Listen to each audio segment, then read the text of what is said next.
Abonnez-vous sur votre chaîne YouTube Ange Carter Télévision. Et doucher les espoirs de Joël.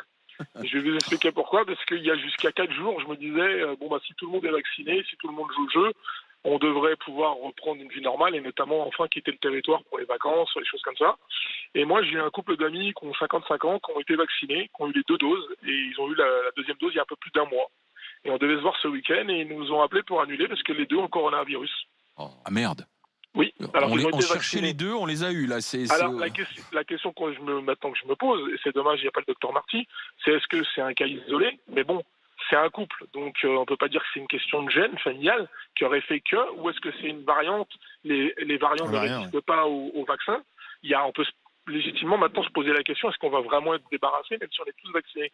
Parce que par hasard, à droite, à gauche, on peut se dire, bon, mais là c'est 2 dans le même...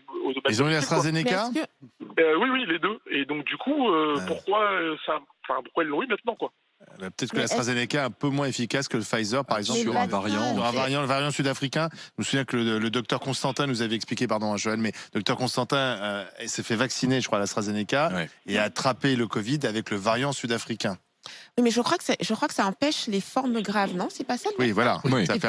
C'est pas forcément complètement. Enfin, c'est pas tu vas jamais l'attraper. C'est que ça empêche les formes graves. Oui, le problème, c'est pas pour les formes graves, c'est que si jamais, malgré qu'on soit vacciné, on continue de l'attraper, on va jamais s'en débarrasser. Non mais Alice, c'est pour des mauvaises nouvelles, faut pas appeler. Est-ce qu'on continue de le transmettre? Alice, c'est que pour des mauvaises nouvelles, faut pas appeler, ça sert à rien. Non mais parce que c'est super important. Quand je disais ce matin que maintenant on veut même mettre les gamins de 12-15 ans dans le vaccin, là je me dis bon déjà peut-être que trouvons un vaccin réellement efficace, quoi. Parce que on base tout là-dessus, mais a priori, ça n'a pas l'air de fonctionner tant que ça.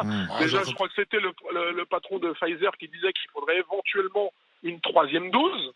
Oui, mais ça, c'est pas grave. Donc la question on se posait, c'était est-ce qu'il faut vraiment une 3e... Enfin moi, la question que je me posais, c'est parce que si le gars, c'est quand même un chef d'entreprise, est-ce qu'il faut vraiment une 3e dose ou est-ce qu'il nous vend une 3e dose? On peut se poser la question quand ça vient du gars qui produit la matière première.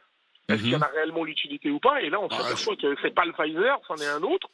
Mais malgré les 2 injections, malgré les 1 mois, parce que je crois que c'est 15 jours pour être sûr que la 2e dose soit efficace, là il y a 1 mois d'attente. Et le problème, c'est que ça n'a pas fonctionné. Mais vos amis Ali, là, ils l'ont eu de quelle manière là? Ils sont au tapis complètement ou Non, les 2 sont pas bien, quoi. Ah ouais. Mais si c'est pas bien 3-4 jours. Alors que s'il l'avait eu en temps normal, il se serait retrouvé sous oxygène. Si vous voulez, voyez, faut faire une petite la différence. Ali. Et puis c'est un contre-exemple aussi. Non mais ça je le comprends. C'est moi, c'est pas ça que je veux dire. Ce que je veux dire, c'est qu'on se posait la question, est-ce qu'on va s'en débarrasser? Est-ce qu'on est optimiste de s'en débarrasser? Moi, du coup, je me demande réellement si on va s'en débarrasser. Qu'on ait juste un mal de tête pendant 2 jours et qu'on perde l'odorat pendant 1 semaine, on n'en mourra pas. On est d'accord. Bien sûr. Mais en réalité, on s'en débarrasse pas. Ça veut dire que les personnes, notamment qui vont naître, les enfants, les personnes un peu plus fragiles, dont le vaccin sera moins efficace, de par leur fragilité, ne sont pas sauvés. C'est ça la question que je me pose. Vous avez raison. Ouais.